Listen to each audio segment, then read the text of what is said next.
The air you breathe is so cold it feels brittle, like thin glass shattering against the back of your throat with every slow, deliberate inhale.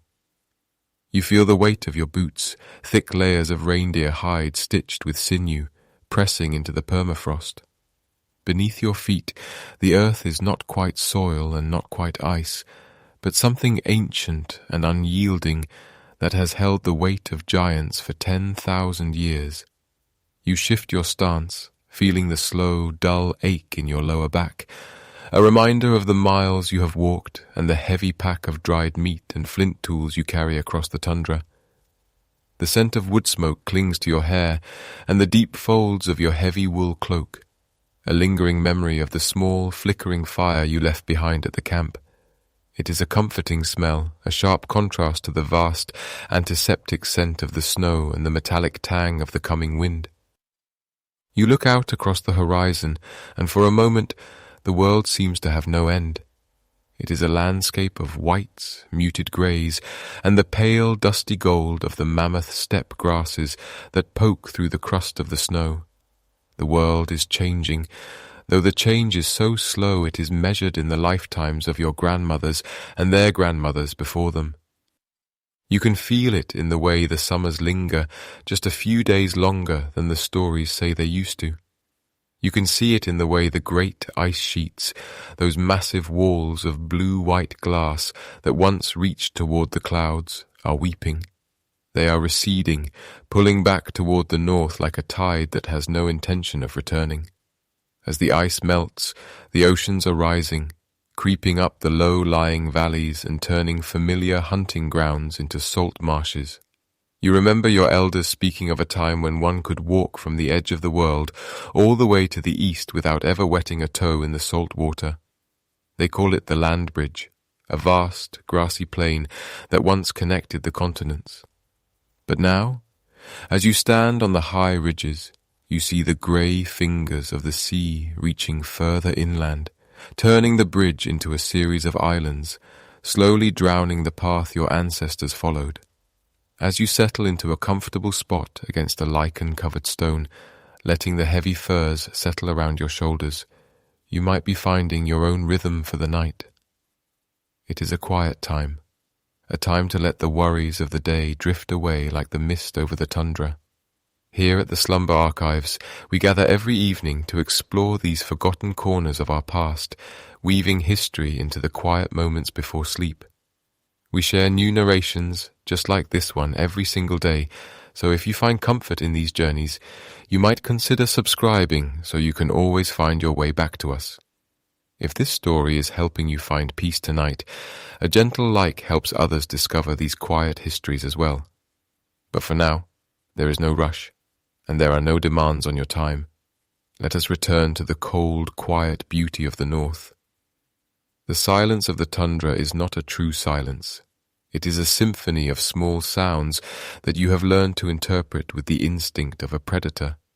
There is the dry rattle of the sedge grass, the distant crack of lake ice expanding in the deep cold, and then a sound that makes the marrow of your bones vibrate. It is a low, rhythmic thrumming, a deep percussion that you feel in the soles of your feet before you hear it with your ears. From around the shoulder of a frost-shattered hill they appear. The great ones, the woolly mammoths, move with a slow, swaying grace that defies their massive bulk. You watch them, your breath hitching slightly in your chest, as they navigate the deep snow with an effortless power. They are perfectly designed for this frozen world, draped in long, shaggy coats of mahogany hair that sweep the ground, protecting them from the biting wind.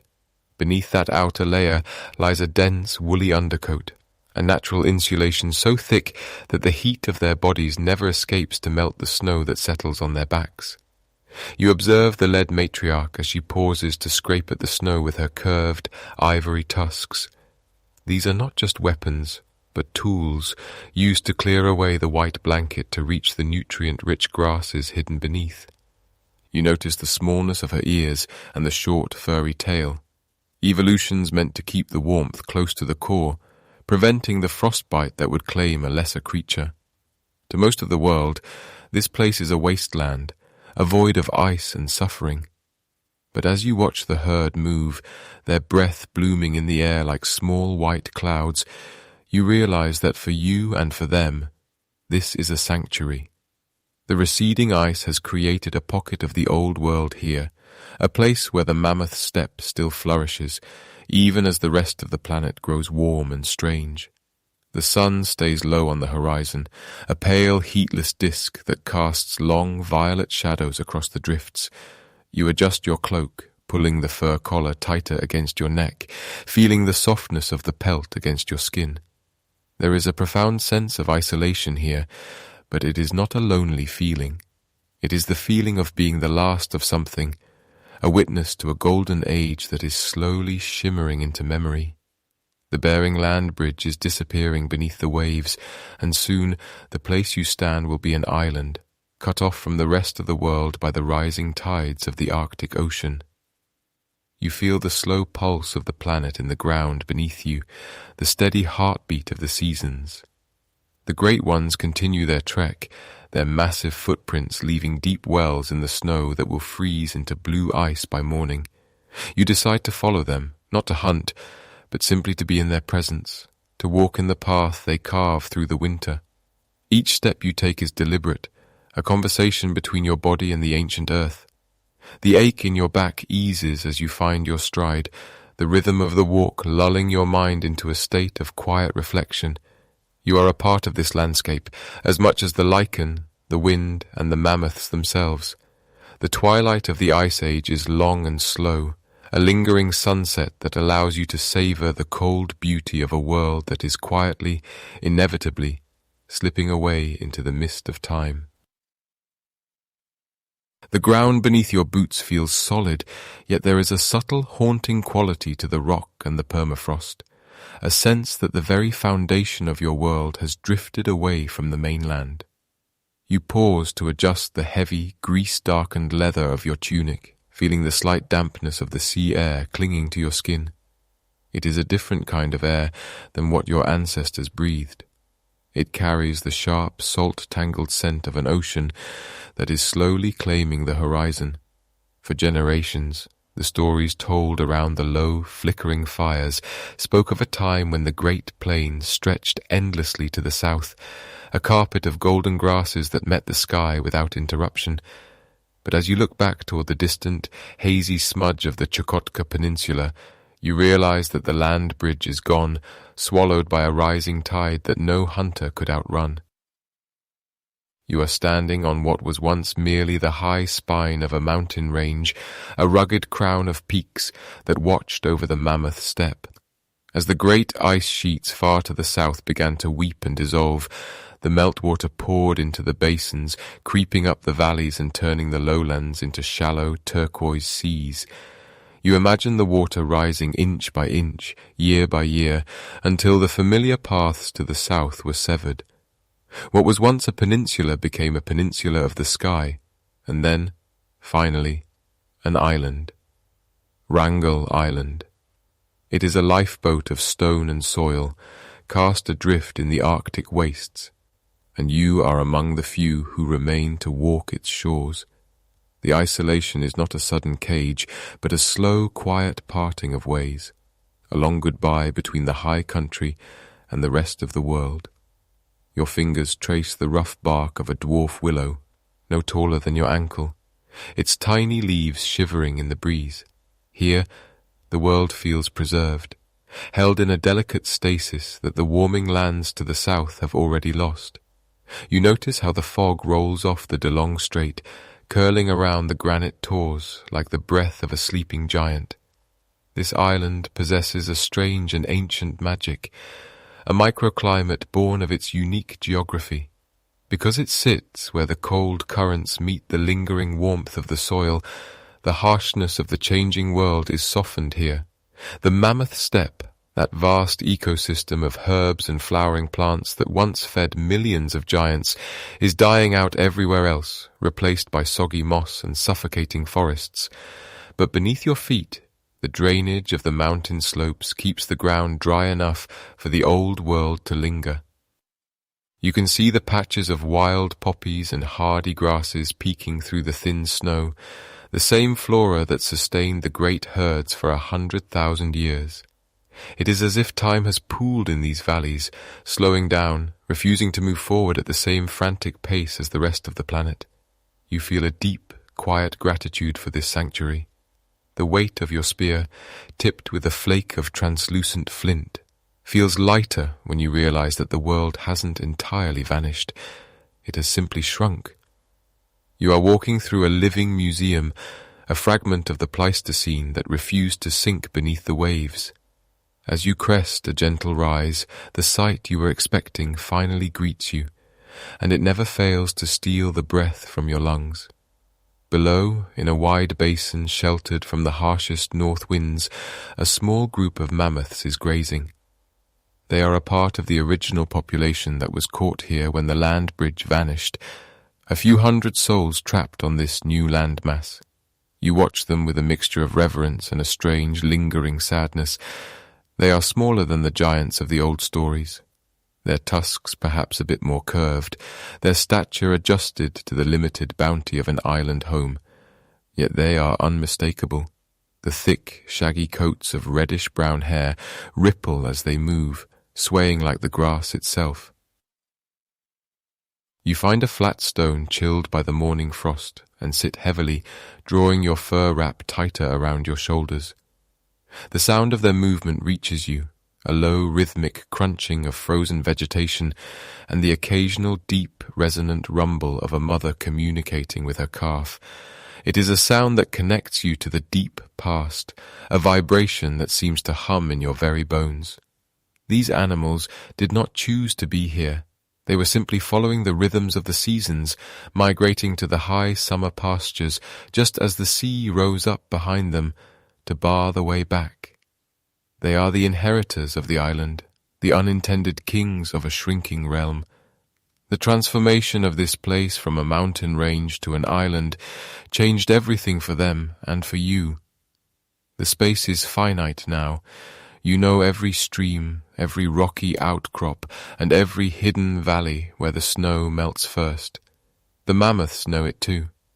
Their trails are deeply etched into the tundra, brown ribbons of earth that wind through the green and grey landscape. There is no longer a beyond to travel to. There is only the island. You watch a young bull toss his head, his breath blooming in a white cloud against the slate-grey sky. He is strong, healthy, and seemingly unaware that he is among the last of his kind on the face of the earth.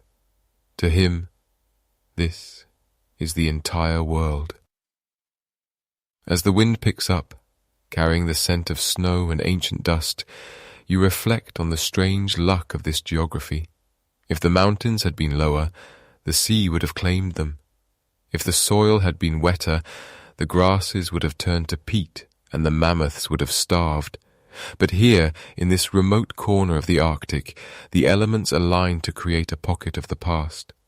You feel the cold seeping through your leggings, a reminder of the physical reality of survival, but your mind is occupied by the sheer persistence of life. The mammoths continue to graze, their slow, deliberate movements a testament to the endurance of the Ice Age spirit. You stand up, your joints protesting the cold with a dull ache, and begin the walk back toward your camp. The wood smoke from your hearth will be a welcome comfort, a small point of warmth in this vast, freezing isolation. You look back one last time at the valley, the mammoths now mere shadows in the gathering mist.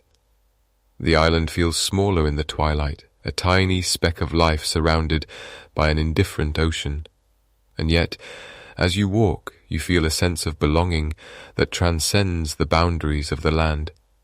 You are a part of this island's story, a witness to the birth of a sanctuary where the giants can still roam, protected by the very waves that cut them off from the rest of the world. The rhythm of your footsteps on the permafrost is the only sound in the stillness. Each step is a heartbeat, a measurement of time in a place where time seems to have no meaning.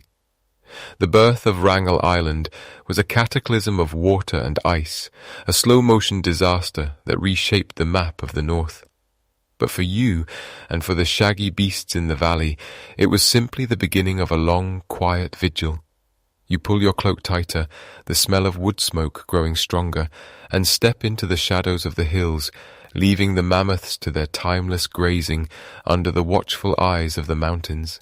The crunch of frozen lichen beneath your boots is the only sound that dares to challenge the vast, heavy silence of the valley. It is a dry, brittle noise, like the snapping of tiny bones, echoing against the basalt cliffs that hem you in. You stop for a moment, leaning your weight against a smooth, wind-blasted boulder, and feel the vibration of the earth before you actually hear the cause. It is a rhythmic thrumming, a low-frequency pulse that travels up through the soles of your feet and settles in your chest. These are the footsteps of the ghosts, the heavy, deliberate strides of the woolly mammoths as they move through the high grass of the tundra. In this isolated sanctuary, the air is so thin and clear that you can hear the wet slap of a trunk against a flank from a mile away, and the deep, rumbling sighs of the matriarch as she leads her kin toward the sheltered leeward side of the ridge. You watch them from your perch, and even after all these years, the sight of them fills you with a quiet, aching wonder. They are not the towering titans of your ancestors' stories, those legendary giants that once shook the plains of the mainland, but something different, something shaped by the sharp constraints of this island. As you tighten the leather thongs of your tunic, you observe how the evolution of Wrangel has carved them down to a more modest scale. They stand perhaps 6 feet at the shoulder now, roughly the height of a tall man, yet they possess a density and a ruggedness that makes them seem larger than they are. Their dwarfism is not a weakness, but a masterpiece of survival, a biological streamlining that allows them to thrive on the limited bounty of this rocky outcrop. Their tusks are still impressive, curving like great ivory scythes to clear the snow, but their bodies have become compact, efficient engines of endurance designed to weather the relentless Arctic gales. The wind picks up, carrying the scent of musk and damp wool, and you pull your hood lower to shield your eyes from the stinging grit. From here, you can see the fine details of their anatomy, the thick, double-layered coats of hair that reach almost to the ground, swaying like heavy curtains with every step. The outer guard hairs are coarse and dark, designed to shed the freezing rain and sleet, while beneath them lies a dense, soft underwool that traps the heat of their massive hearts. You think of the warmth that must radiate from them, a furnace of life in a world of ice, and you find yourself envying the sheer insulation of their existence. Their ears are small, tucked tight against their skulls to prevent the frost from nipping at the edges, and their tails are short, minimize the surface area exposed to the bite of the polar air. Every inch of them has been refined by the island, pruned by the necessity of living within boundaries that cannot be crossed. You watch a young calf, no larger than a sturdy pony, nuzzle against its mother's side. The social bond between them is a tangible thing, a web of touch and sound that keeps the herd anchored in this desolate landscape. The matriarch, a weathered female with a jagged notch in her left tusk, moves with a slow, regal grace, her eyes constantly scanning the horizon. In this confined space, the social structure has become even more intimate, a tight-knit sisterhood of grandmothers, mothers, and daughters who share the collective memory of every hidden spring and every patch of sweet, salt-sprayed grass. There is a profound sense of order in their movement, a choreography of survival where no energy is wasted and no member is left behind. They communicate in low, guttural moans that sit just at the edge of your hearing, a language of vibrations that speaks of safety, of hunger, and of the coming snow. As the herd begins to graze, you notice the frantic, constant motion of their trunks. The tundra here is a sparse pantry, a tapestry of mosses, sedges, and stunted willow shrubs that cling to the permafrost. To maintain their bulk, even at their reduced size, they must spend the vast majority of their waking hours eating, their trunks working like tireless hands to pluck the meager vegetation from the frozen earth. You feel the familiar ache in your own stomach, a reminder of the constant labor required to stay fed in a place where the soil gives nothing freely. You watch them navigate the rocky outcrops, their wide, padded feet acting like natural snowshoes, distributing their weight so they do not sink into the treacherous bogs that hide beneath the deceptive crust of the ice. The island is a master of illusions, and as you watch the mammoths, you realize how much they have become a part of the landscape itself. Their shaggy forms mirror the hummocks of the earth. Their slow, deliberate pace matches the creeping movement of the glaciers in the distance. There is no urgency in their world, only the steady, unrelenting rhythm of the seasons. You shift your position, feeling the cold stone through your leggings, and think about the strange fate that has bound your life to theirs. You are both castaways in a sense, residents of a world that the rest of the planet has forgotten. While the great forests began to march north on the mainland, and the mammoths there vanished into the mists of extinction, here, on this lonely scrap of land, the ancient ways endure. The sun hangs low and pale, casting long, distorted shadows that stretch across the valley floor like reaching fingers. In this twilight, the mammoths look like moving mountains of shadow, their ivory tusks gleaming with a faint, ghostly light. You can hear the sound of their breathing now, a heavy, rhythmic huffing that clouds the air with steam. It is a comforting sound, a reminder that life persists even in the harshest of cradles. You find yourself matching your own breath to theirs, your lungs filling with the same sharp, metallic air, your heart beating in a slow, steady counterpoint to the thrumming of the earth. As you prepare to leave your vantage point, you take one last look at the matriarch. She has stopped grazing and is looking directly toward the ridge where you sit, her trunk raised slightly to catch your scent. There is no fear in her stance, only a quiet, ancient recognition. You are part of the island's story now, a small fleeting figure in a drama that has been playing out for thousands of years. You turn away, your boots finding the familiar path back toward the warmth of your hearth, leaving the mammoths to their silent vigil. The wind howls a bit louder now, a lonely wandering voice that carries the secrets of the steppe, whispering of a time when the world was vast and the ice was king. But for tonight, the valley is peaceful, and the heavy, rhythmic footsteps of the last giants follow you home in your mind, a steady drumbeat in the deepening cold. The path back to your shelter is steep, and the muscles in your legs burn with a dull, familiar heat. You focus on the sensation of your own movement, the way your joints click and the way the weight of your fur-lined cloak shifts against your shoulders. The wood smoke from your fire begins to cut through the scent of the tundra, a sharp, resinous smell that promises a temporary reprieve from the elements. You think of the mammoths out there in the dark, standing shoulder to shoulder against the wind, their massive bodies huddling together for warmth. They have no fire, no walls, only each other, and the thick, insulating layers of their own history. You reach the entrance of your dwelling, a small, low-slung hut built of stone and sod, and pause before stepping inside. The stars are beginning to pierce the violet sky, bright and cold like shards of diamond. Out here, on the edge of the world, the sky feels closer, a heavy canopy that presses down on the island. You take a final deep breath of the freezing air, feeling it sear your throat, and listen one last time for the sound of the herd. The wind has swallowed the noise of their footsteps, leaving only the vast, echoing emptiness of the north. But you know they are there, drifting through the shadows of the hills, the last guardians of a frozen empire, living out their quiet, measured days in the heart of the great white silence. The smell of wood smoke clings to your hair, a sharp, resinous tang that cuts through the sterile scent of the ice. It is a scent of survival, of a small, flickering defiance against the indifferent cold that surrounds this island. You are standing at the mouth of a ravine, a place your people call Chertov Ovrag, the Devil's Gorge, where the earth seems to split open to offer a meagre sanctuary from the biting winds of the Chukchi Sea.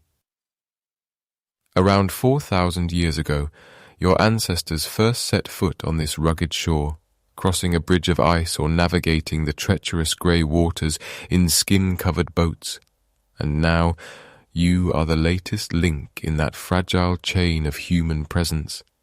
You feel the weight of your own body as you crouch near the hearth, the slow ache in your lower back a constant companion from hours of scraping hides and hauling driftwood.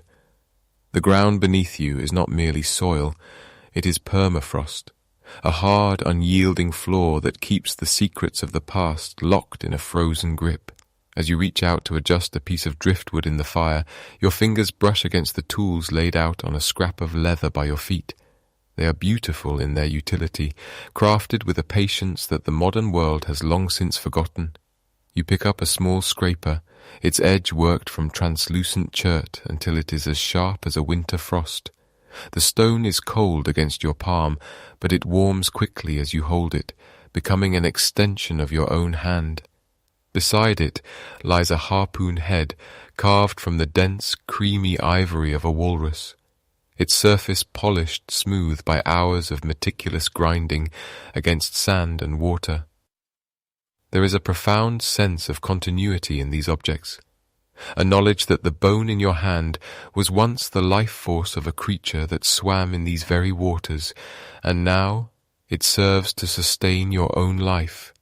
You run your thumb over a needle made from a bird's bone, marveling at how something so delicate can pierce through thick layers of seal skin to create the waterproof seams that keep the killing chill at bay.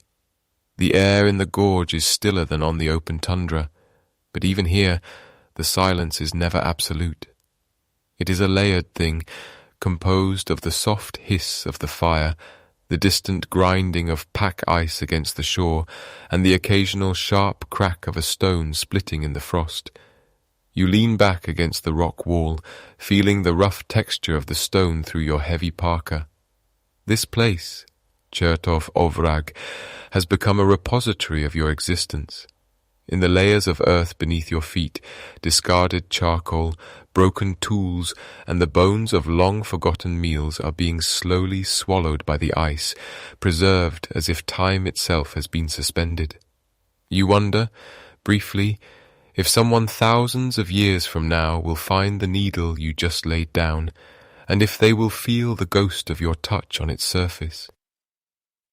The permafrost is a kind but stern archivist, holding on to everything you lose or leave behind, keeping the story of the Paleo-Eskimo hunters pristine and untouched by the rot of the south. But it is not just the small things that occupy your mind as the light begins to fail. There is a different kind of weight in the air today, a tension that ripples through the small camp. You remember the first time you saw them, the giants.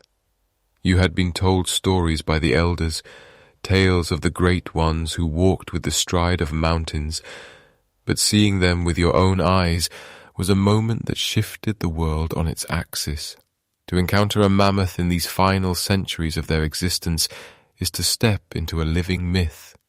When you first crested the ridge and saw a lone bull standing against the horizon, his long curved tusks catching the pale amber of the sun, your heart did not race with the thrill of the hunt. Instead, it slowed, hammered by a primal heavy awe. They are living fossils even to you, remnants of an age that should have ended 1,000 years before your people ever found this island. The psychological impact of that encounter stays with you, a quiet hum in the back of your mind as you go about your daily chores. You are a hunter, a maker, a survivor, but in the presence of the mammoth, you feel like a guest in a kingdom that is slowly fading away. You watched him from a distance, noting the way his thick, reddish-brown hair rippled in the wind, a coat so dense it seemed to absorb the very cold. He moved with a heavy, rhythmic grace, his trunk clearing the snow to find the dry grasses beneath, a solitary sentinel of the Pleistocene. There was no fear in him, only a vast, ancient weariness. You realized then that you were witnessing the end of a long, long silence, the final breaths of a lineage that once shook the earth from the plains of Europe to the edge of the Americas. As you sit by your fire in the gorge, you think about the ivory you use for your tools. Much of it comes from the sea, from the walrus and the narwhal, but sometimes you find the ivory of the land, deep in the beds of frozen streams, or protruding from the eroding cliffs. The tusks of the great ones emerge like the ribs of the earth itself. To carve this ancient ivory is different than working with the fresh bone of a seal. It is harder, more temperamental, carrying the resonance of a time when the world was larger and the ice was a god. You feel a strange sense of stewardship, a duty to use every fragment with respect, as if by shaping it into a needle or a spear point, you are allowing a piece of that ancient strength to live on through your own hands. The fire pops, sending a shower of sparks drifting upward toward the narrow strip of sky visible between the cliffs, and you are struck by the realization that you and the mammoth are sharing this final refuge together, two species clinging to the edge of the world. The darkness deepens, turning the grey rocks of the gorge into soft charcoal shadows. You reach for a piece of dried meat, chewing slowly, the salt and smoke grounding you in the present moment. Your boots, lined with soft fur, keep your feet warm against the frozen floor, and you find yourself tracing the patterns of the frost on the stone beside you. The island is a harsh mistress, demanding everything you have to give, yet it offers a clarity that cannot be found elsewhere. Here, life is stripped down to its essential elements: warmth, food, and the companionship of those few souls who share your hearth. The presence of the mammoths on the plateau above adds a layer of mystery to this survival, a reminder that the world is older and stranger than the paths you walk each day. You think of the hunters who came before you to this very spot 4 millennia ago, and how they must have felt the same bite of the wind and the same relief of the fire. Their footprints are long gone, but their spirit is etched into the stone tools you find in the silt. You are part of a long, slow migration of humanity, a ripple of movement that has finally reached the northernmost limit of the habitable world. And as you prepare to wrap yourself in your furs for the night, listening to the wind howl across the mouth of the gorge, you feel a profound sense of peace. The mammoths are out there, somewhere in the dark, their slow heartbeats echoing the rhythm of the tides. And you are here, safe in the hollow of the earth, a small flame burning in the heart of the great white silence. The ice may be eternal, and the giants may be fading, but for tonight, the fire is warm, and you are home. The ground beneath your boots is never truly still. It is a living map written in the language of frost and fracture. As you step out from the shelter of the gorge, the morning air does not simply touch your skin, it claims it, a sharp, crystalline weight that forces you to breathe slowly, filtering the cold through the fur of your collar. Your eyes, narrowed against the glare of the horizon, begin to trace the subtle deviations in the landscape. To an outsider, the frozen rivers and gravel plains of Wrangel Island might look like a void of white and grey, but to you, they are as legible as the lines on your own palm. You look for the slight depression in a snowdrift, the way the wind crust has been crushed rather than blown, or the dark, frozen, polished surface of a riverstone that has been kicked clear of its icy bed. These are the signatures of the giants. A mammoth does not pass through a world without changing it, and you have spent your entire life learning to read the poetry of their passage. Tracking is a slow, rhythmic meditation. You walk for hours across the gravel plains, where the permafrost moans softly beneath your weight, a low tectonic hum that vibrates through the soles of your feet. You follow the meandering path of a lone bull, noting the distance between his strides. He is moving with a heavy, purposeful gait, his tusks likely sweeping the snow aside in search of the dry, sweet grasses that hide beneath the white shroud. You feel a dull ache in your lower back, the familiar companion of a long trek, yet it is a grounding sensation that keeps you tethered to the earth. The silence is so profound that you can hear the internal mechanics of your own body, the steady drum of your heart and the soft friction of your hide leggings rubbing together. Every few hundred yards you stop and kneel, placing a gloved hand upon the frozen earth, not just to rest, but to listen for the rhythmic thud of distant footsteps that carry through the ground long before they reach the air. In your grip, the spear feels like an extension of your own arm, though its weight is considerable. The shaft is crafted from weathered driftwood, polished by years of handling until it is as smooth as bone, and the tip is a masterpiece of patient flint knapping. In this sub-zero environment, your tools are temperamental. You have learned that bone and stone can become brittle in the extreme deep freeze, and so you keep the head of your harpoon tucked within the folds of your tunic when not in use, letting your own body heat preserve the integrity of the lashings. There is a specific tension in your shoulders as you carry it, a readiness that never quite dissipates. You are not a creature of speed, for nothing moves quickly in this world and survives for long. Instead, you are a creature of persistence. You are the shadow that does not tire, the cold wind that follows the herd until the moment of intersection arrives. When the hunt finally reaches its apex, the world narrows down to the space between your heartbeat and the golden-brown fur of the beast. The air seems to thicken, turning to a heavy syrup as you find your footing on the slick river ice. You use the terrain to your advantage, maneuvering the great animal toward the soft, treacherous edges of a frozen marsh or the steep, crumbling banks of a silty creek. The harpoon is not merely a weapon of force, but one of precision. You wait for the moment when the mammoth shifts its weight, exposing the vulnerable points behind the shoulder or the soft skin of the flank. There is a thunderous quality to the encounter, the trumpeting cry of the giant, the spray of ice crystals kicked up by massive feet, and the sharp metallic scent of blood hitting the frozen air. But even in the violence of the moment, there is a strange, quiet intimacy.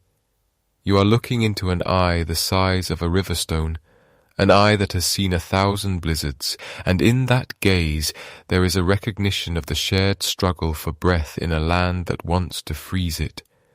Once the great heart ceases its labor, the real work begins, and it is a labor of profound gratitude. You move with a sense of urgency, for the cold is a thief that will steal the warmth from the meat before the sun can even begin its short arc across the sky. Your hands, though stiffening, move with practiced grace as you begin the harvest.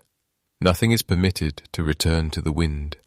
The meat is carved into heavy slabs, some to be eaten fresh in a rare, rich feast, and the rest to be cached beneath heavy stones where the permafrost will act as a natural vault, preserving the strength of the mammoth for the lean months of the dark season. You feel the grease coating your fingers, a thick, insulating substance that smells of musk and ancient earth. This fat is life itself. It will be rendered into oil to feed the lamps that keep the shadows at bay in your cave, providing a flickering golden light that smells of the hunt. The hide is a landscape of its own, thick and rugged, capable of turning back the sharpest gale. You peel it back with the help of your kin, the weight of it requiring the strength of several backs. This will become the roof of a summer shelter, the soles of new boots, or a heavy shroud to keep a child warm through a night of 40 below. Even the bones are cherished. The massive ribs are arched like the rafters of a cathedral, perfect for framing a home, and the tusks, those long spiraling arcs of ivory, are more than just material. They are the history of the island. You run your hand over the smooth, cold surface of the ivory, feeling the ridges that mark the years of the animal's life. From these you will carve needles, toggles, and small, silent figures of the giants themselves, keeping their likeness close to your chest as you sleep. As the butchery concludes and the red stains on the snow begin to turn a deep, bruised purple in the fading light, a heavy stillness settles over the plains. You stand amidst the remains, your breath rising in a thick plume of steam. There is no sense of conquest in your heart, only a somber, heavy respect. You understand that you have not defeated the mammoth, rather, the mammoth has permitted you to continue your own story. You speak softly to the spirit of the beast, a few muttered words that are lost to the wind, thanking it for the fuel that will warm your children and the hide that will protect your elders. You believe that the life force of the giant does not truly leave the island, but instead flows into you, into your family, and into the very stone of the hearth. You are bound together, in a cycle of breath and bone, two species huddling together against the encroaching ice. The trek back to the gorge is slower, your sleds heavy with the bounty of the kill. The physical toll of the day begins to manifest as a deep, throbbing ache in your thighs, and a weariness that settles into your very marrow. Yet it is a satisfied exhaustion. The scent of wood smoke begins to drift toward you on the evening breeze, a signal that the fire has been readied. You think of the marrow bones roasting in the embers, the rich, buttery scent that will soon fill the air, and the way the grease will shine on the faces of your people. This is the art of the hunt, not just the strike of the spear, but the survival of the village, the continuity of a flame in a world of ice.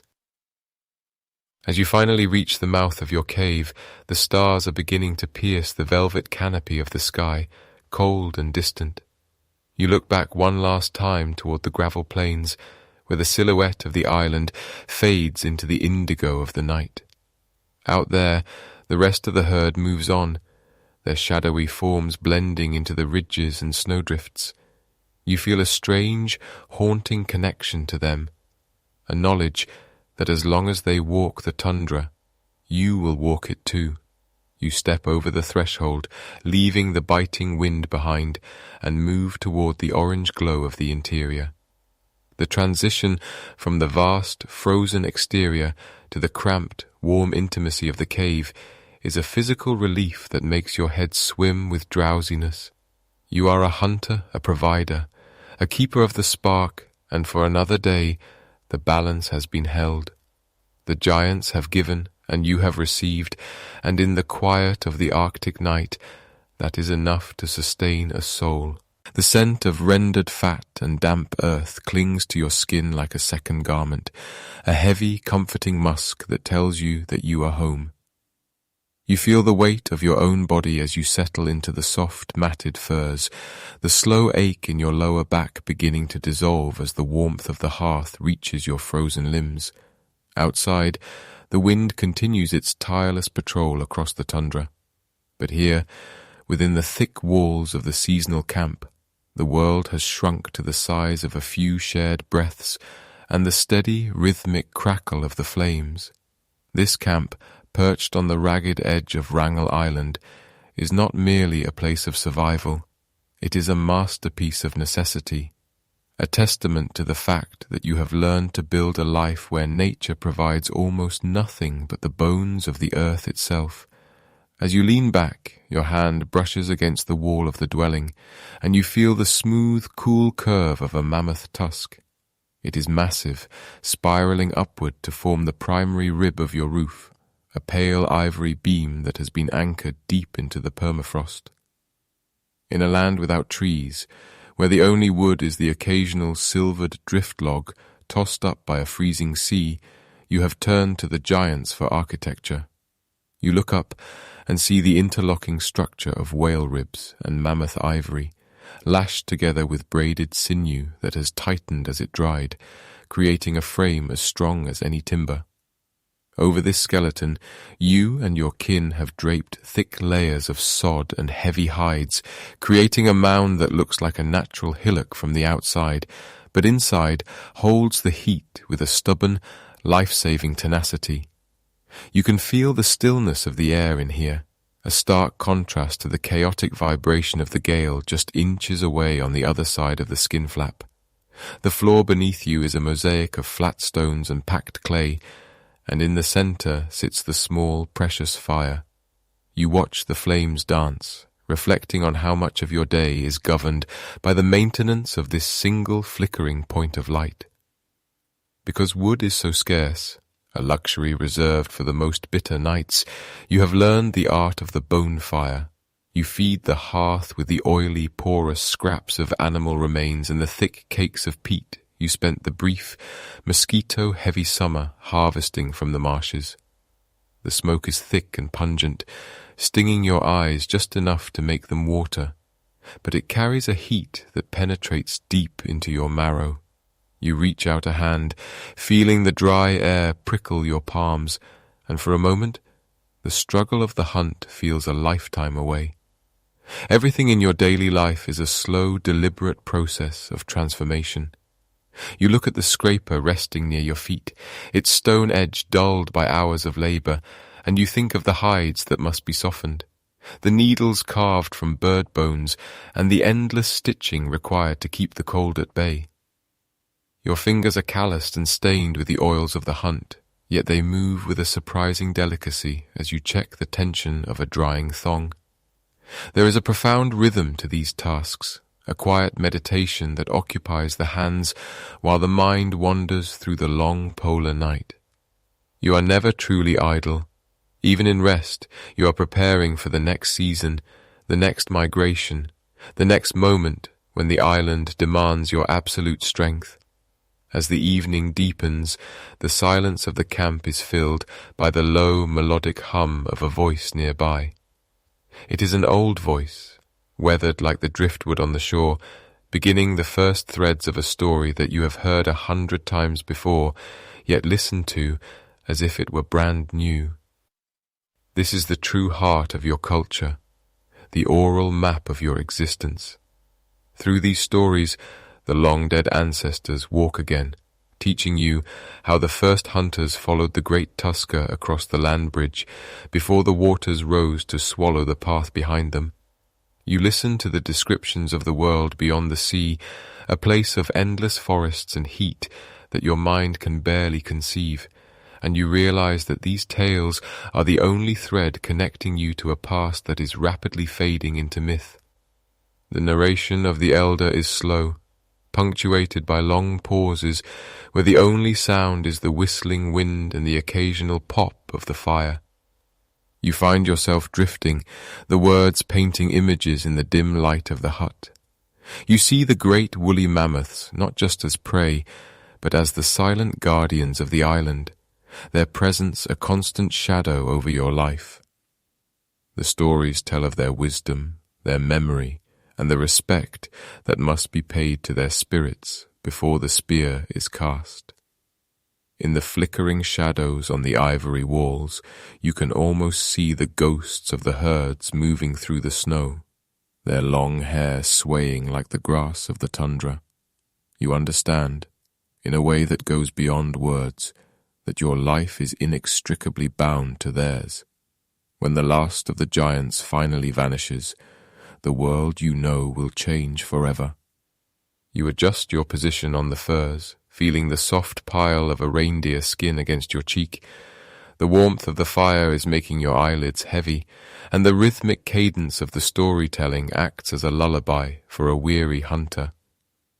You think of the chores that await you tomorrow, the checking of the snares, the chipping of new flint, the arduous task of melting snow for water.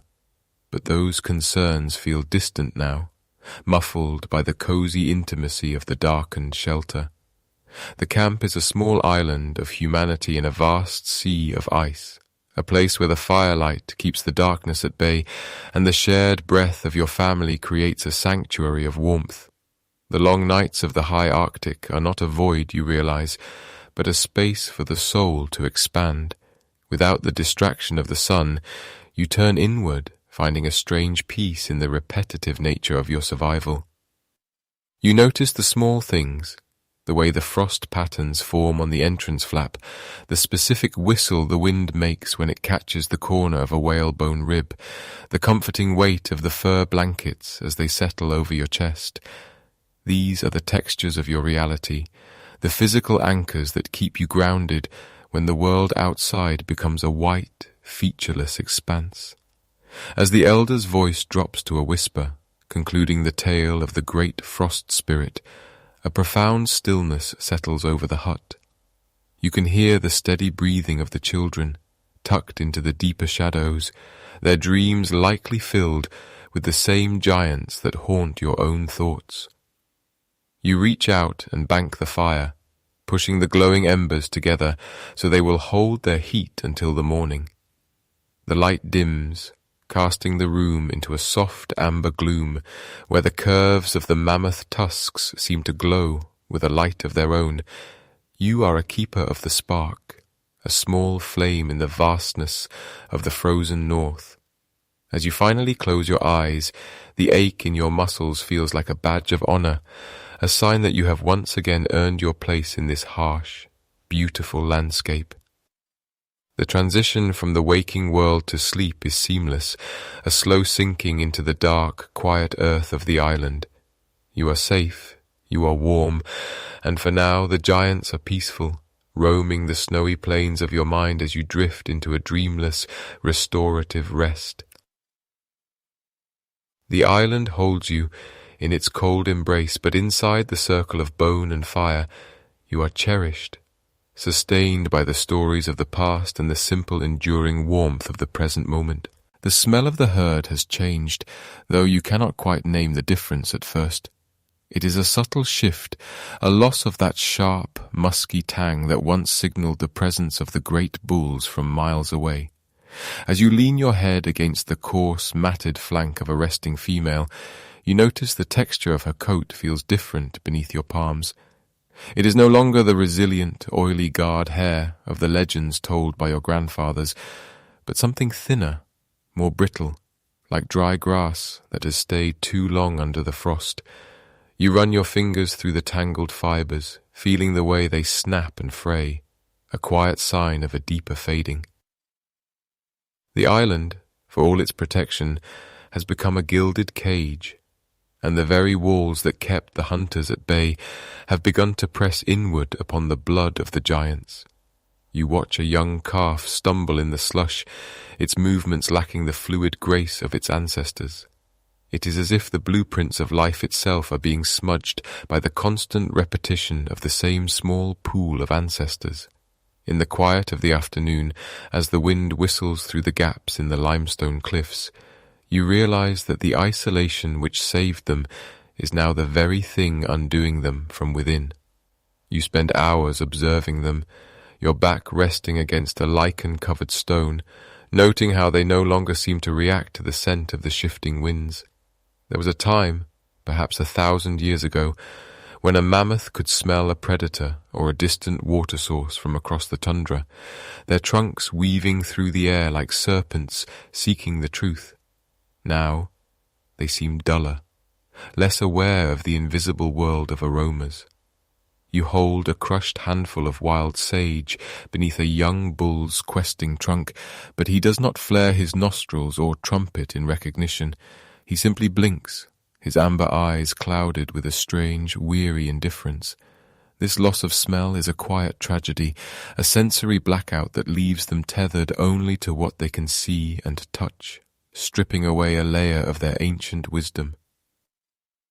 As you walk among them, you feel a slow ache in your chest, a mourning for a vigor you never truly witnessed but can sense is missing. The genomic meltdown, a phrase the future will use to describe this slow decay, is visible to you in the way their ears fold, in the strange, translucent quality of their tusks, and in the frequent, silent stillbirths that leave the mothers mourning for days in the freezing rain.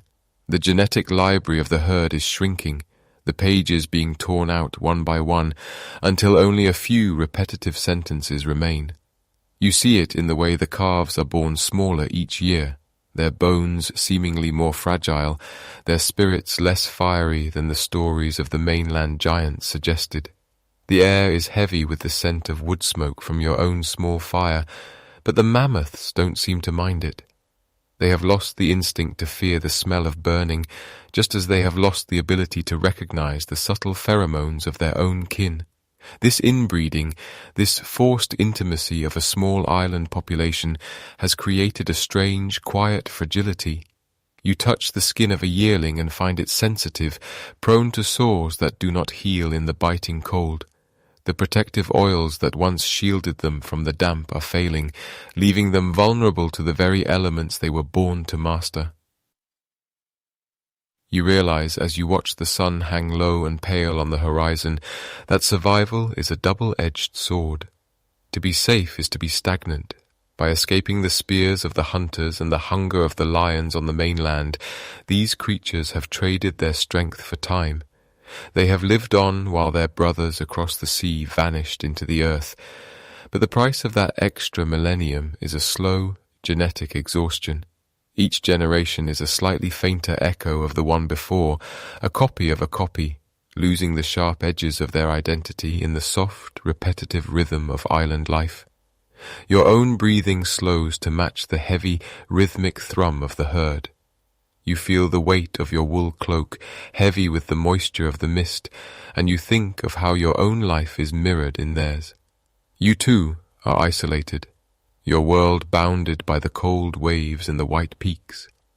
But while you have your stories and your memories to keep your mind vast, the mammoths only have their blood, and that blood is thinning.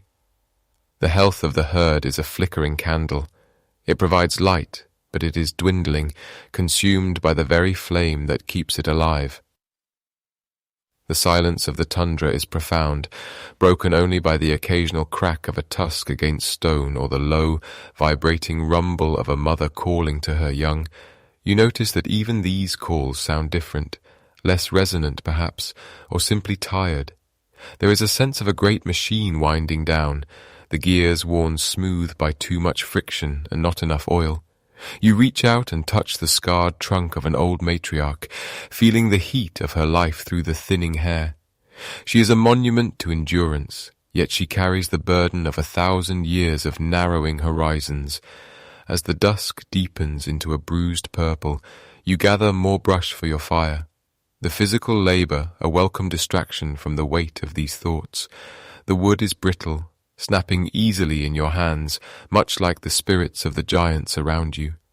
You think of the vastness of the world beyond the ice, of the high grasses and the deep forests where the mammoths once reigned supreme.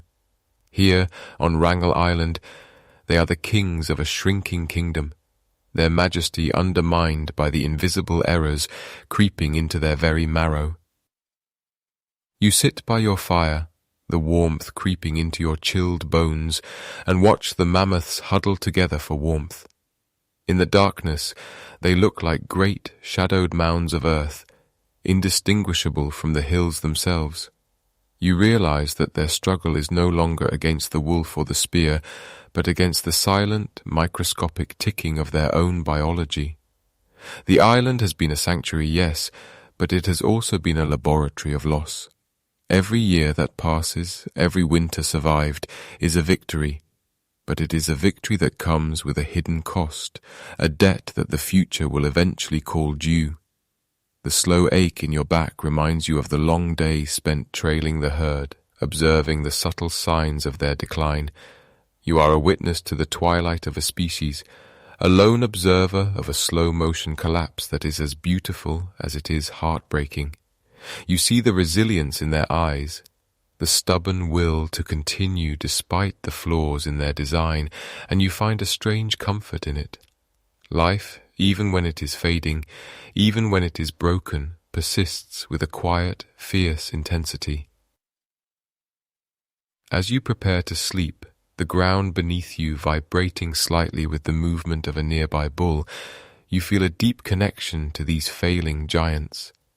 You are both survivors of a world that has moved on, clinging to a rock in a cold sea, waiting for the inevitable turn of the great cycle.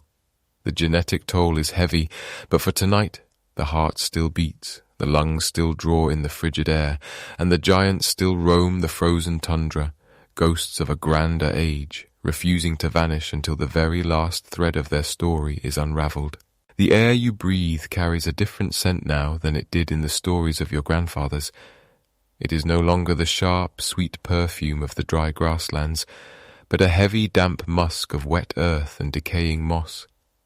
Under your feet, the ground feels softer, less certain. You remember how the elders spoke of the great steppe, a vast carpet of nutrient-rich grasses and flowering herbs that once stretched from the edge of the world to the horizon. But here, on this high, lonely island, that golden sea has been swallowed by the green and the grey. As you walk, your heavy boots sink into thick, sponge-like hummocks of sphagnum and lichen. This is the new world, a mossy tundra that offers little to the giants you follow. You watch a young mammoth bull stop to graze, his trunk curling around a patch of willow scrub, but he moves with a sluggishness that tells of a hollow belly.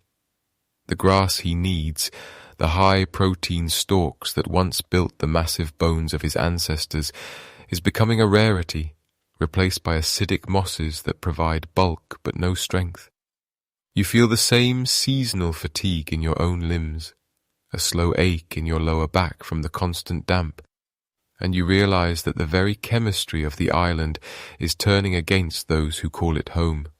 The island is shrinking, not just in its physical borders as the sea rises, but in its ability to sustain life. You see it in the eyes of the other creatures that share these rocky slopes. To your left, a small herd of muskoxen huddles together, their long, shaggy coats dragging in the slush.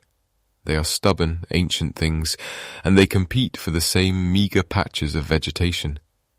When the mammoths move toward a sheltered valley, the muskoxen have already picked it clean.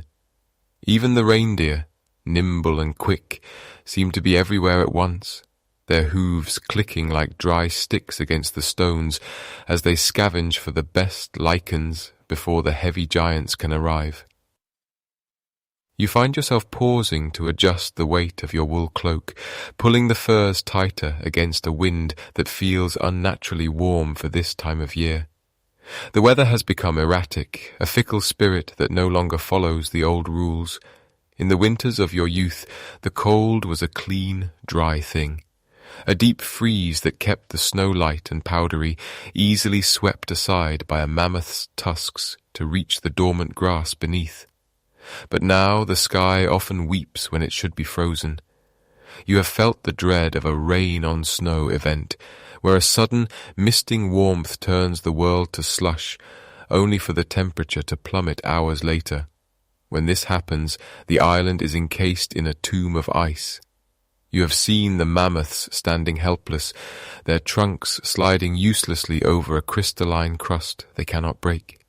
Beneath that inch of ice lies the food they need to survive the dark months, but it might as well be on the moon.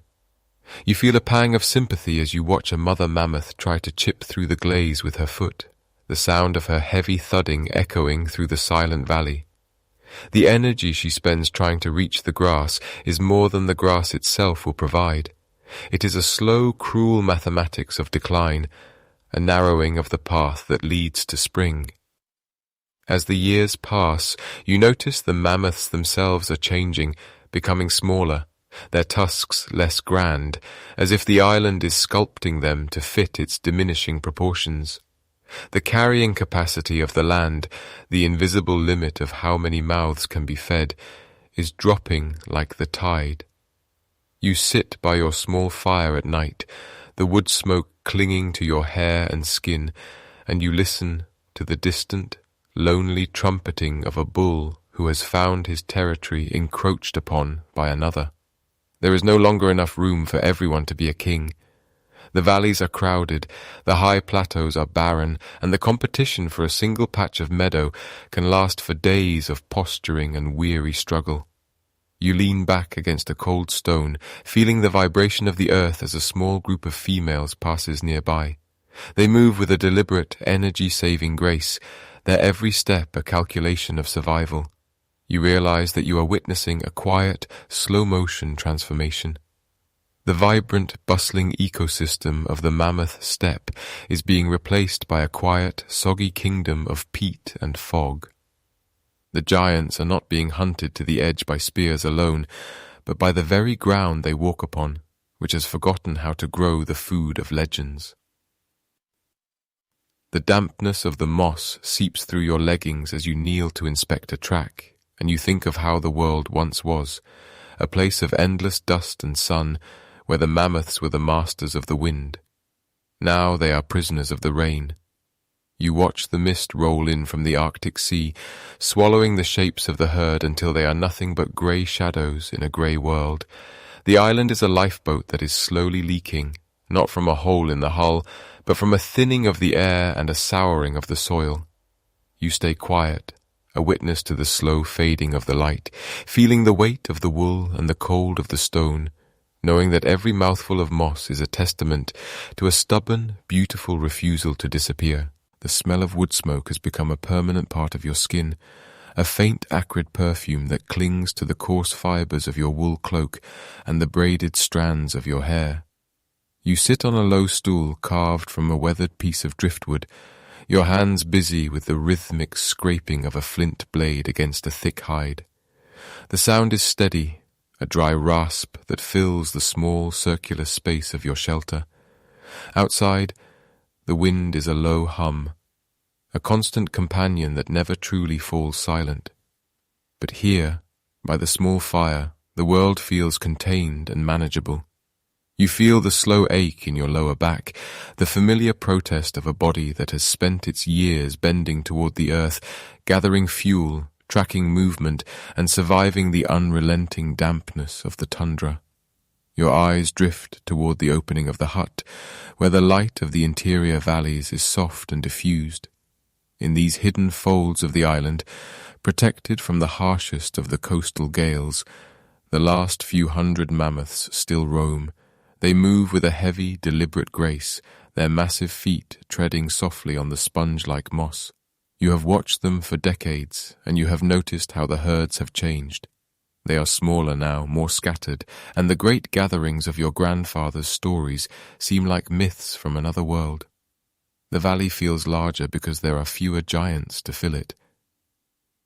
As you stand and stretch, the weight of your cloak pulls at your shoulders, a comforting burden that keeps the creeping chill at bay. You step outside, the cold stone underfoot grounding you as you look toward the horizon. You are part of a final human hunting party, a small group of families who have followed the scent of the mammoth to this isolated sanctuary. You do not hunt with the reckless abandon of the old legends. Instead, your presence here is a quiet, careful dance of survival. You take only what the land can spare, and you feel a deep, wordless kinship with the creatures that share this frozen harbor. They are the last of their kind, and in a way, you feel that your people are the last of yours, at least here, at the edge of the known world.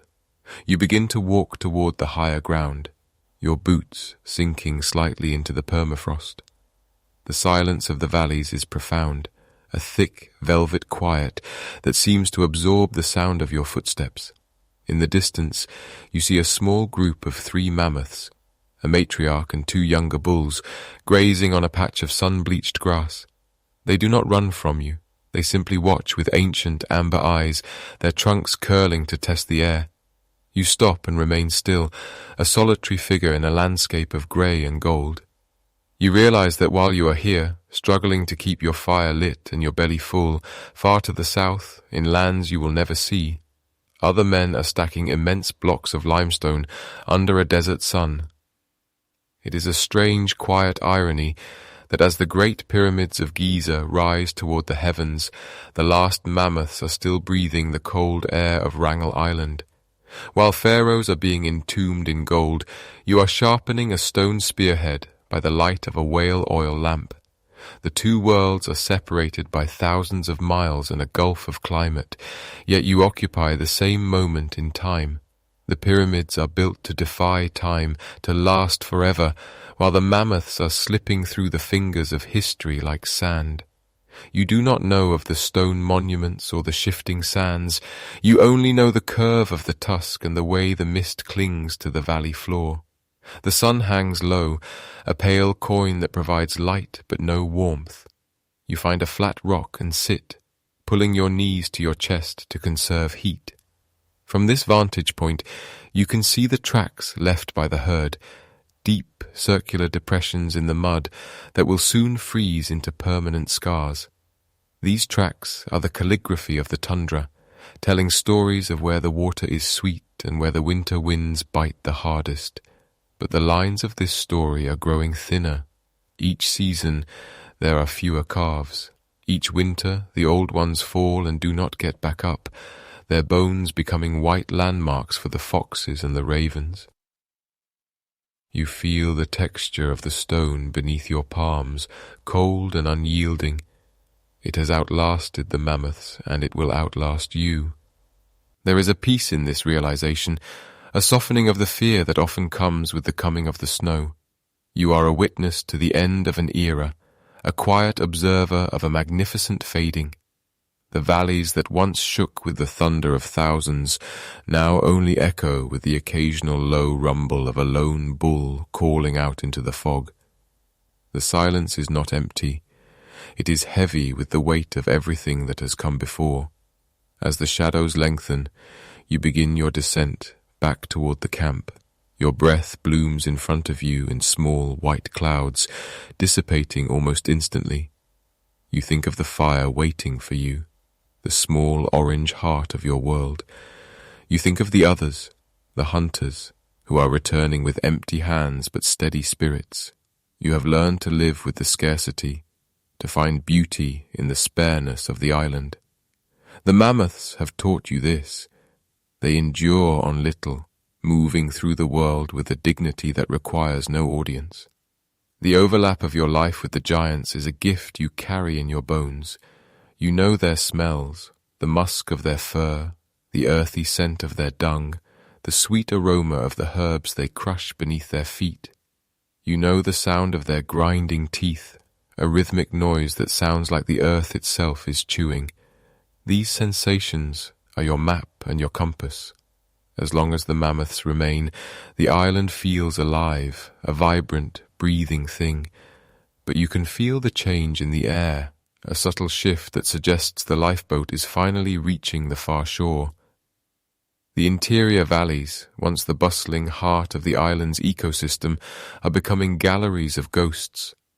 You walk past a rib cage half buried in the silt, its white arches looking like the hull of a sunken ship. You do not feel sadness exactly. Instead, you feel a deep, resonant solemnity. To be the last is a heavy burden, but it is also a position of immense clarity. You see the world as it truly is, stripped of the distractions of abundance. You see the value of a single dry branch, the importance of a well-sewn seam in your boot, the sacredness of a shared meal. When you reach the entrance of your shelter, the first stars are beginning to pierce the twilight. They are cold and distant, indifferent to the dramas of the tundra or the construction of stone tombs in the south. You duck inside, feeling the immediate embrace of the trapped warmth. The wood smoke greets you like an old friend. You take your place by the hearth, the ache in your back easing as you settle onto the furs. The mammoths are out there, somewhere in the dark, their great hearts beating slowly in the cold. They are sleeping standing up or huddling together for warmth, their long hair matted with frost. And you, the hunter, the witness, the survivor, close your eyes and listen to the wind. You are part of the same breath, the same fading pulse. In the silence of the valley, under the watchful eyes of the stars, you find a moment of rest, knowing that tomorrow the mist will return and the search for the giants will begin once more. The air you breathe feels different now, thinner and sharper, as if the world itself is drawing in its final shallow breath. It is the year 1650 before the Common Era, though you have no name for the centuries, only the names of the seasons and the shifting patterns of the stars. You stand upon a high ridge of Wrangel Island, your hands tucked deep into the warmth of your fur sleeves, feeling the rough texture of the hide against your skin. Below you, the valley is a tapestry of muted greys and brittle whites, a landscape that has sustained your people and the great beasts for 4,000 years since the rest of the world moved on. But there is a strange, unsettling, heavy stillness in the atmosphere today, a silence so profound that it seems to press against your ears like the weight of deep water. You notice a change in the light, a bruised, violet hue that settles over the frozen tundra. For generations, your ancestors followed the rhythmic thumping of the giants, a sound like the heartbeat of the earth itself. But lately, that pulse has grown erratic and faint. The mammoth herds, once vast and formidable, have dwindled to a few isolated families, their tusks scarred by the harsh winds, and their movements slowed by a tiredness that no amount of grazing can heal. You feel a sympathetic ache in your own joints, a weariness born of the endless cold and the knowledge that the world is shrinking. The island, once a sanctuary, now feels like a fragment of a dream that is slowly dissolving into the mist. As you walk back toward your hearth, your boots crunching through the frozen crust of the snow, you think of the stories told by the elders, stories of a time when the grass was taller and the winters shorter. But something has shifted. Perhaps it was that one winter, the one that refused to end, when the sky turned the color of lead and stayed that way for months. You remember the ice forming thick and impenetrable over the meadows, trapping the dry grasses beneath a tomb of crystal. You watched from a distance as the mammoths struggled, their powerful trunks unable to break through the frozen armor of the earth. You saw them grow thin, their ribs beginning to show through their shaggy coats, their trumpeting calls turning into low, mournful groans that echoed through the canyons. It is possible, you muse as you stir the embers of your fire, that a great sickness swept through the remaining few. You have seen how a fever can move through a camp, silent and invisible, taking the strongest among you before the moon has finished its cycle. Perhaps a pathogen, something small and lethal, found its way to this lonely rock, preying on a population already weakened by the isolation of their own blood. You feel the warmth of the smoke stinging your eyes, a familiar discomfort that grounds you in the present. You imagine a mother mammoth nuzzling her calf, her breath a plume of steam in the bitter air, unaware that a microscopic predator is doing what the lions and the wolves never could. The vulnerability of such massive creatures is a heavy thought to carry, a reminder that even the giants are bound by the delicate threads of life. And then, there is the memory of the hunt. You feel the weight of the spear in your mind, the balance of the stone tip and the strength of the wooden shaft. There may have been one final afternoon, a day when the hunger of your people met the desperation of the last remaining bull. You can see it clearly, the way the light caught the frost on his back, the way he stood his ground, a mountain of fur and ancient wisdom. It wouldn't have been an act of cruelty, but one of survival, a final, somber transaction between the hunter and the hunted. You imagine the silence that followed that final encounter, a silence so deep that even the wind seemed to stop its whistling. When the last mammoth fell, the island did not shake. It simply became very, very quiet. You lean back against the cold stone of your shelter, wrapped in the scent of wood smoke and old leather. The extinction did not happen with a roar or a great upheaval, but with a soft flickering out, like a lamp running dry of oil. One day they were there, a part of the horizon, and the next they were only ghosts, leaving behind nothing but their bones to be bleached by the sun and buried by the shifting sands. You feel a strange sense of solitude, a realization that you are walking through a world that has lost its masters. The tundra remains, the mountains remain, and the sea continues to lap against the icy shores, but the great rhythm has stopped. The mystery of their departure lingers in the air like the smell of snow before a storm. Was it the weather? The ice that turned the world to glass? Was it a plague that moved through the valleys like a shadow? Or was it simply that their time had come to an end, and the island could no longer hold the weight of their majesty? You close your eyes, letting the warmth of the fire seep into your bones, and you listen. You listen for the sound of a distant footfall, for the brush of a heavy coat against the willow thickets, for the low rumble of a voice that sounds like the earth moving. But there is only the crackle of the flames and the steady, rhythmic sound of your own breathing. The stillness is eerie, yet it is also peaceful. It is the silence of a finished story, the quiet that settles over a room after the last word has been spoken. You realize that you are a witness to the end of an era, a tiny figure standing at the edge of a vast, emptying stage. The giants have retreated into the mists of memory, leaving you to navigate this frozen landscape alone. As the embers of your fire begin to fade into glowing coals, you feel the weight of the wool cloak around your shoulders, a physical reminder of the life that continues even when the great ones have gone. The stars above Wrangel Island continue their slow, cold dance, indifferent to the loss, shining down on a world that is now a little emptier, a little colder, and infinitely more silent. You find yourself wondering if the earth feels the lightness of their absence. Without the heavy treading of their feet, the soil settles, and the paths they carved through the brush begin to grow over with hardy moss and lichen.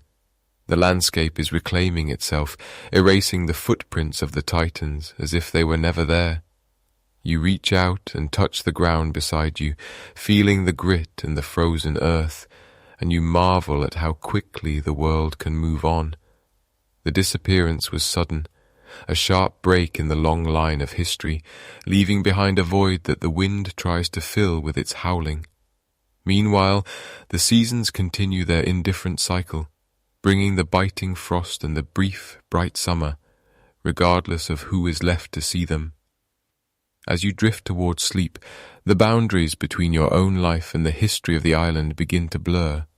You are the hunter, you are the survivor, and you are the keeper of the silence. The mystery of the end does not need an answer tonight. It only needs to be felt. You sink deeper into your furs, the cold air outside the shelter making the warmth within feel all the more precious.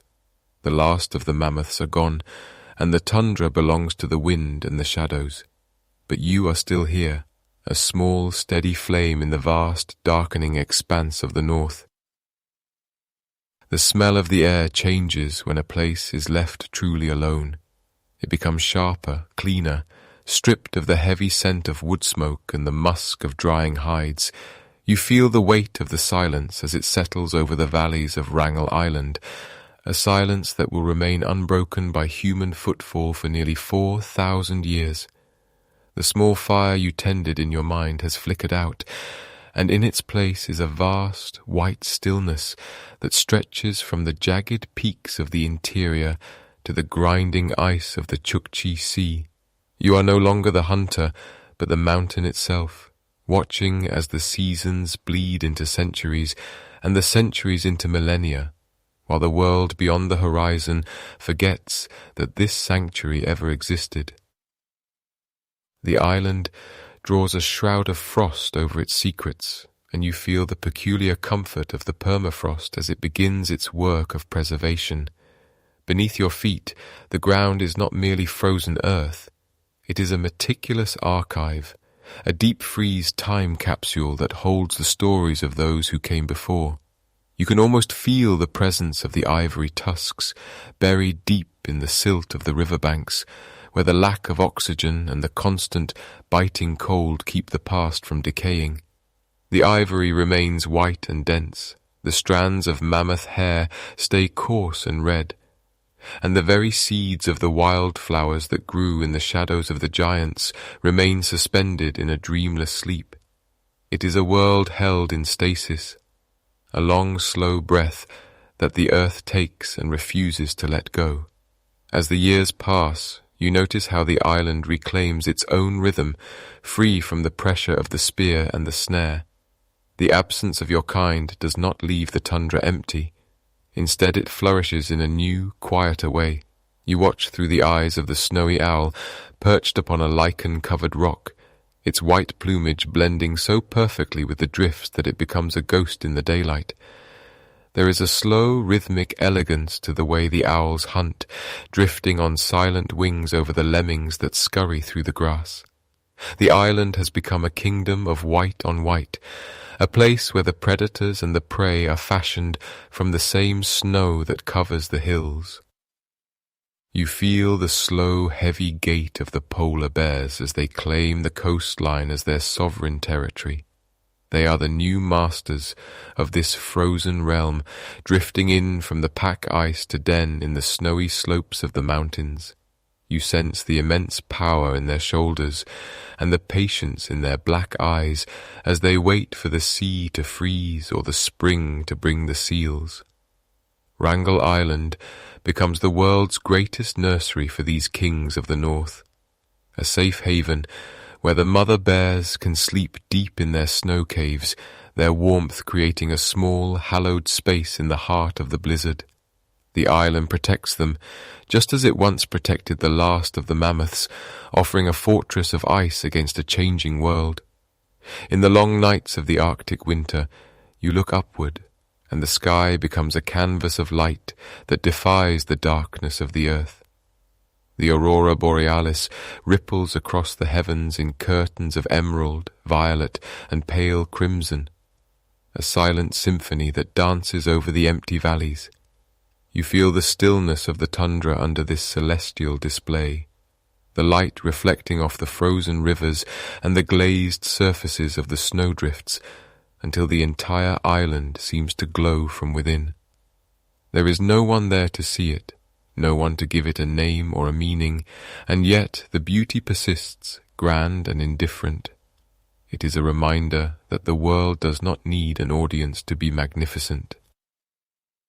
The wind continues to sculpt the landscape, smoothing the edges of the ancient campsites and burying the stone tools of the paleo-Eskimo hunters under layers of silt and moss. You feel the slow ache of the earth as it shifts and heaves with the freezing and thawing of the topsoil, a process that slowly churns the artifacts of human life deeper into the belly of the island. The memory of the spear thrower and the hearth tender becomes a part of the geology, a thin layer of carbon and flint, sandwiched between the bones of the giants and the roots of the modern willow. You are part of this layering now, a quiet observer of the way time heals the scars left by the living. The isolation of Wrangel Island is its greatest strength, a barrier of ice and storm that keeps the rest of humanity at bay. While empires rise and fall in the south, while cities are built of stone and then crumble into dust, the island remains exactly as it was. You feel the consistency of the seasons, the brief, explosive bloom of the purple saxifrage in the summer, the way the mosses turn gold and rust in the autumn, and the return of the iron-grey clouds that signal the coming of the ice. It is a place where time does not move in a straight line, but in a great circle, returning always to the same cold, beautiful truth. As you drift through this human-free era, you realize that the island has become a sanctuary of memory. Every gust of wind that howls through the mountain passes carries the faint, lingering echo of a world that once was. The mammoths may be gone and the hunters may have vanished into the mist, but their presence is etched into the very chemistry of the soil. You are resting now in a place where nothing is ever truly lost, only hidden, tucked away in the pockets of the permafrost, waiting for a future that is still thousands of years away. You feel the weight of your limbs, heavy and relaxed, like the ancient tusks resting in the silt. The cold outside the frame of your thoughts is no longer a threat. It is a protective blanket, a quiet force that ensures the sanctity of this place. The island is a fortress of solitude, a temple of ice where the only hymns are sung by the wind and the only lights are the shifting fires of the northern sky.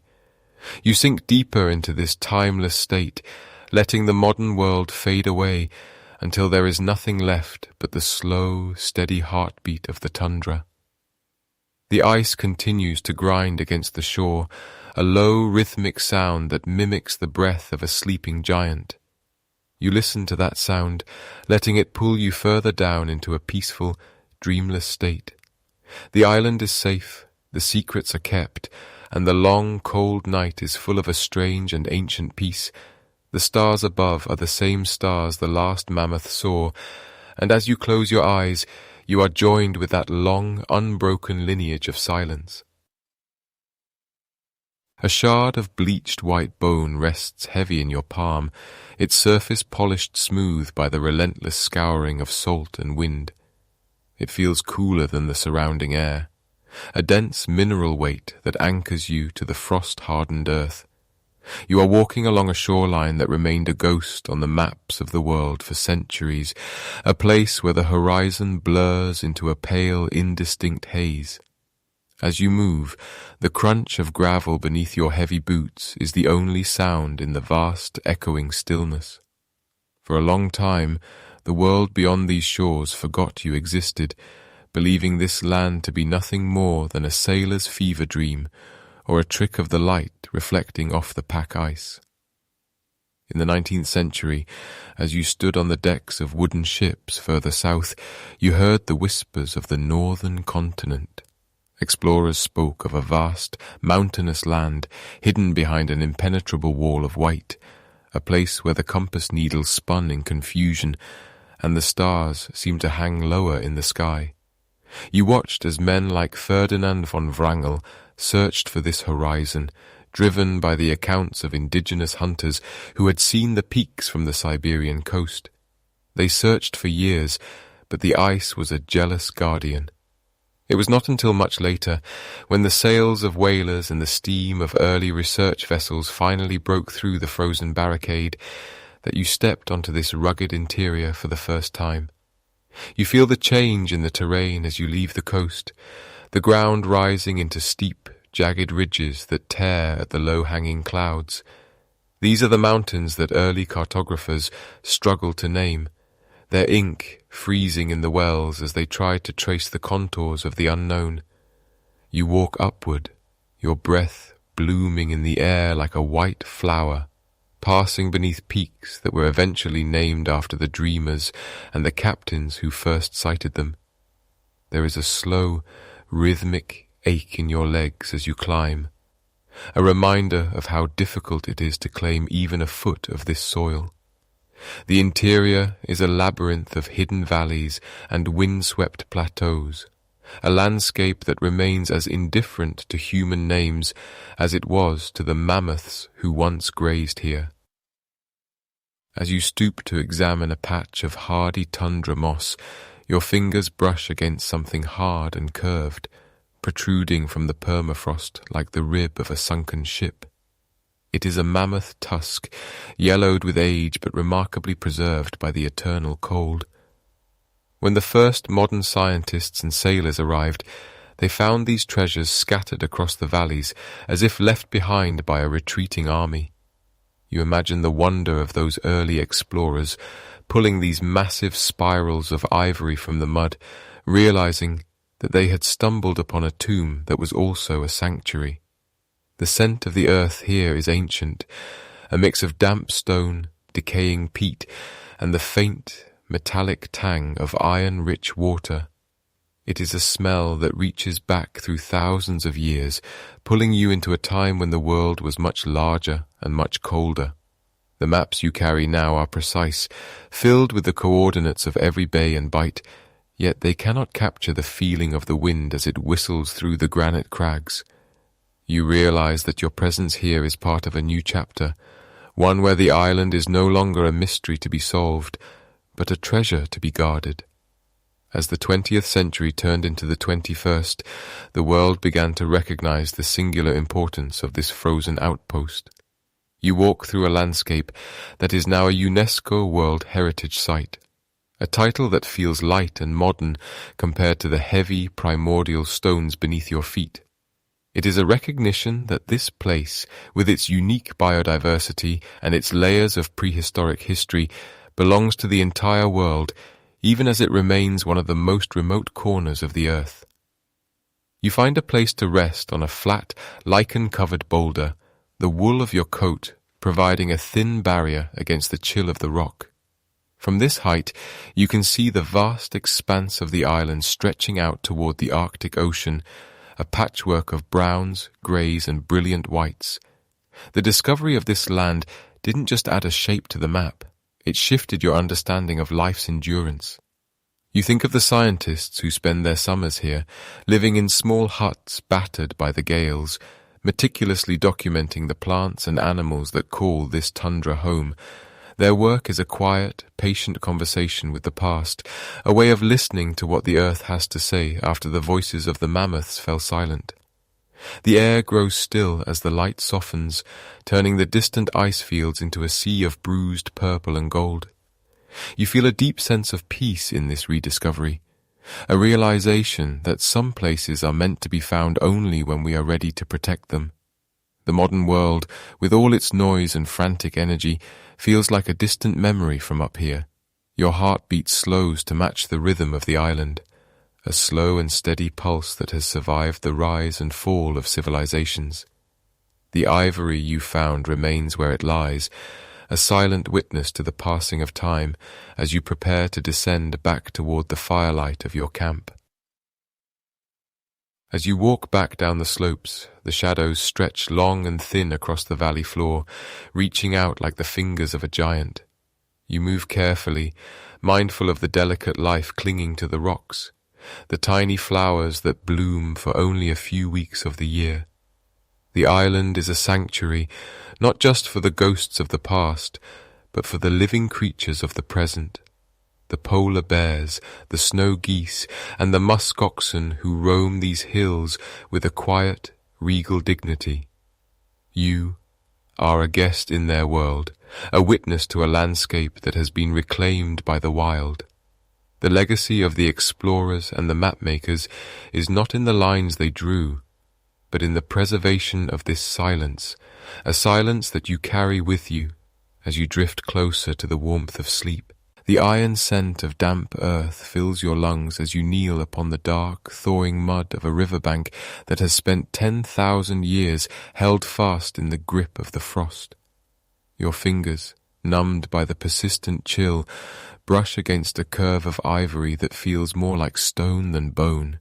It is smooth, polished by the grit of the silt, and as you clear away the heavy, saturated soil, you feel the immense weight of time resting beneath your palms. This is not merely a relic. It is a piece of a creature that once breathed this very air, its heart beating in a rhythm that matched the slow pulse of the tundra. You move with a slow, rhythmic motion, your trowel scraping softly against the frozen muck, a sound that seems to be swallowed instantly by the vast open sky. The work is heavy and quiet. You feel the ache in your lower back, a dull reminder of the hours spent hunched over the permafrost, coaxing the past out of its icy grave. As the mud yields, the magnificent sweep of a mammoth tusk reveals itself, stained a deep, earthy brown by the minerals in the soil. It is cold to the touch, a cold that seems to vibrate upward through your arms, settling in your marrow. You imagine the beast it belonged to, a sentinel of the ice, wandering through a world of white and grey. To touch this ivory is to bridge a gap of millennia, to find a physical anchor in a history that often feels as fleeting as a dream. You lift a smaller fragment, perhaps a molar, its ridges still sharp and defined. It fits into the palm of your hand, heavy and solid, a testament to the sheer physicality of survival in a land that offers no mercy. As you turn the tooth over in your hands, you think of the invisible stories locked within its layers.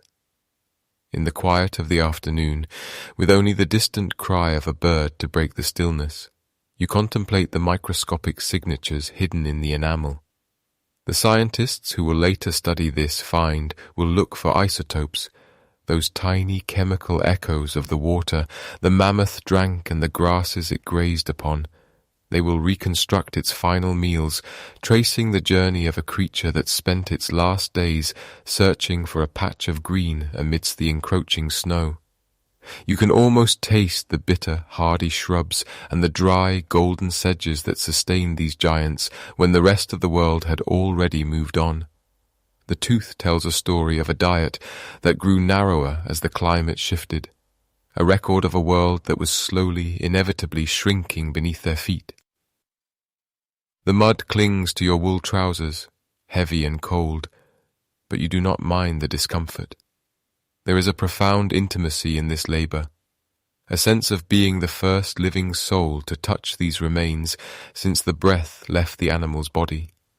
You find yourself wondering about the very last of them, the ones who stood on these cliffs and looked out across a sea that had cut them off from the mainland. Did they feel the isolation? Or did they simply continue their ancient patterns, walking the same paths their ancestors had trod for generations? The isotopes suggest a life of persistence, a stubborn refusal to vanish even as the environment around them became a stranger. You feel a deep, quiet respect for that tenacity, a quality you find mirrored in the very ground you stand upon, which holds onto its secrets with a frozen, unyielding grip. As the light begins to soften, casting long, violet shadows across the tundra, your mind drifts to the conversations taking place far beyond this island's shores. You have heard the hushed debates, the ambitious talk of bringing these creatures back from the silence of extinction. The idea of de-extinction feels like a strange modern magic, a desire to undo the finality of the past using the blueprints found in the very marrow you are currently uncovering. You imagine a mammoth once again walking these hills, its heavy tread shaking the ground, its breath a cloud of steam in the morning air. But as you look around at the fragile beauty of the current ecosystem, you feel the weight of the ethical questions that haunt such a dream. Is it a gift to the world, or a haunting? Would a mammoth born today be a true inhabitant of this land, or a lonely ghost in a world that has forgotten how to host it? The silence of Wrangel Island seems to offer its own answer, a reminder that time moves in only one direction. You run your thumb over the rough texture of the bone, feeling the reality of its stillness. There is a dignity in the cycle of life and death, a natural order that feels sacred in a place as untouched as this.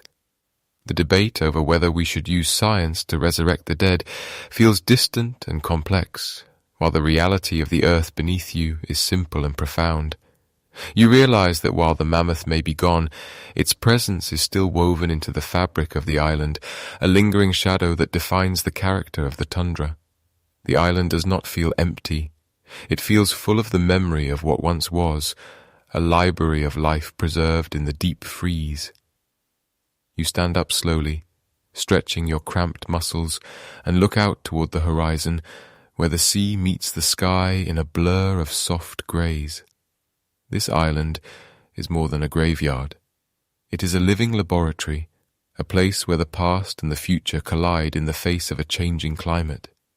You notice the way the permafrost is softening in places it shouldn't, the way the ground feels a little more give beneath your boots than it might have half a century ago.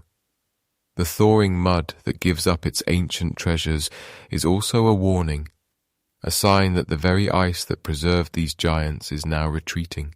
You watch the way the water trickles through the moss, carving small new paths through the ancient soil, and you understand that you are witnessing a profound transformation. The research conducted here is not just about the dead, it is about the living. By studying how the mammoths succumb to the pressures of their environment, we learn about the resilience and the vulnerability of all life on this planet. You feel a sense of responsibility as you carefully pack the day's finds, ensuring they are protected for their journey to the laboratories. Every fragment of bone, every sliver of tusk is a piece of a puzzle that helps us understand the delicate balance of our world. The island serves as a mirror, reflecting the consequences of a shifting climate and the fragility of the ecosystems we often take for granted.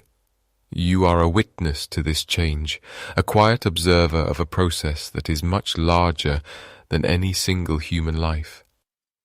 As you prepare to leave the riverbank, the air grows sharper, the wind picking up a scent of salt and ancient ice. You take one last look at the spot where the tusk lay, the indentation in the mud already beginning to fill with water. The landscape is reclaiming its own, slowly erasing the marks of your presence. You feel a sense of peace in this, a realization that despite our efforts to catalogue and understand the past, the earth has a way of holding on to its own mysteries. Your back aches, your hands are stained with the dark earth of the tundra, and your heart is heavy with the stories you have touched today. You walk back toward your camp, the sound of your footsteps muffled by the soft moss, feeling a deep connection to the long, slow history of this island. The mammoths are gone, but they are not forgotten. They live on in the data, in the ivory, and in the quiet reflections of those who come here to seek them. As you drift toward the end of your day, the images of the frozen tundra and the sweeping tusks stay with you, a comforting reminder of the endurance of the natural world.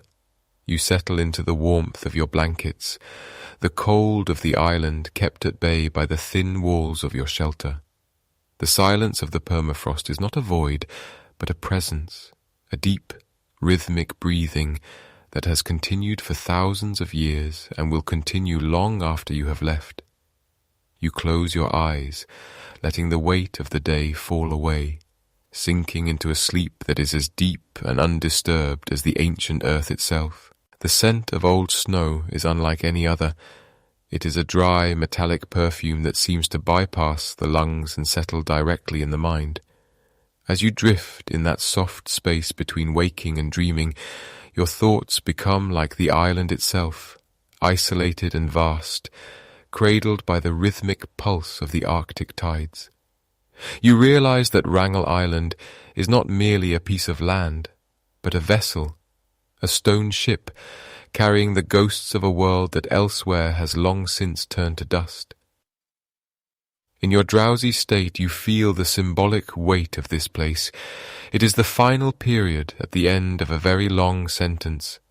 Elsewhere, the great mammoths faded away as the glaciers retreated and the forests marched north, but here you are standing on the very last stage where they performed. It is a sobering thought to carry into sleep, the knowledge of how resilient life can be, clinging to these rocky shores for thousands of years after the rest of their kind had vanished. You feel a deep respect for that stubbornness, for the way the mammoth lineage refused to go quietly into the night, thriving in this miniature kingdom while the rest of the world moved on toward bronze and iron. The fragility of it all presses against you like the weight of your heavy furs. You think of the delicate balance required for such a sanctuary to exist. A few degrees of temperature, a slight shift in the sea level, or a new predator crossing the ice bridge. That is all it took to tilt the scales. This island teaches you that even the mightiest giants are beholden to the smallest changes in their environment. As you pull the blankets tighter, you feel a kinship with those ancient hunters and the beasts they followed. You are all guests of the tundra, allowed to stay only as long as the land provides. Even now, with your eyes closed, the myth of the mammoth feels more real than the world you left behind. You recall the stories told by the hearth, the folklore of people who found giant bones protruding from the riverbanks and imagined great burrowing creatures that died when they touched the sunlight. To you, lying here in the quiet, they are not just fossils or scientific data points. They are the earth shakers, the long hairs, the guardians of the frost. Their presence is woven into the very texture of the soil beneath your shelter. You can almost hear the low, subsonic rumble of a matriarch calling to her calf across the valley of the Mammoth River, a sound that has echoed in the human imagination for as long as we have had the words to describe it. The island remains a sanctuary, even in the silence of the modern night. It is a place where time seems to fold back on itself, allowing the descendants of the Ice Age to endure. You think of the snowy owls, their white feathers blending into the drifts, and the Arctic foxes that still trot across the frozen plains, following the same paths their ancestors took 10,000 years ago. In a world that is constantly changing, Wrangel Island stands as a monument to continuity. It is a library of survival, a place where the old ways of the earth are preserved in a deep freeze. As you sink deeper into the mattress, your breathing slows to match the pace of the wind outside. You are no longer just a visitor. You are a part of the island's long memory. The lessons of resilience and the stark beauty of the tundra have settled into your bones, replacing the frantic energy of the day with a slow, steady peace. The mammoths may be gone, but the spirit of their endurance remains, tucked away in the folds of the mountains and the shadows of the canyons. It is a comforting thought to hold as you drift away, the idea that some places are meant to remain wild, untouched by the rush of time, serving as a quiet reminder of where we all came from. The darkness is soft now, a velvet curtain drawn over the world. You feel the slow ache in your limbs beginning to dissolve, the physical toll of your journey through the snow melting into a sense of profound stillness. The island is watching over you, its ancient heart beating beneath the permafrost, steady and slow. You let go of the last threads of the waking world, surrendering to the vast, cold and beautiful mystery of the north. The legacy of the tundra is not one of loss, but of lasting presence. A story that continues every time the wind howls across the heights, and every time a traveler like you finds rest in its embrace. The crunch of frost beneath your boots is the only sound that dares to break the silence of this high, lonely plateau. You stand at the edge of a world that seems to have forgotten the passage of centuries, looking out across the vast, rolling expanse of Wrangel Island as it stretches toward the frozen sea. Here the air is so thin and pure it feels like drinking from a mountain spring, cold enough to sting your lungs but refreshing in its absolute clarity. You pull your heavy furs closer around your shoulders, feeling the comforting weight of the animal hides that have kept your lineage warm since the dawn of memory. The scent of dry lichen and ancient dust clings to your sleeves, a reminder of the earth you have walked upon and the many who walked it before you. Below, the tundra is a tapestry of muted colors, silvery grays, deep ochres, and the pale, ghostly white of the remaining snow patches that cling to the shadows of the ravines.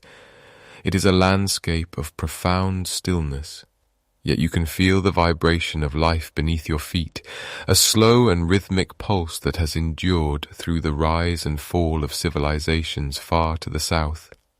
As you begin to walk slowly down the gentle slope, your eyes catch the glint of something pale and curved, partially buried in the permafrost.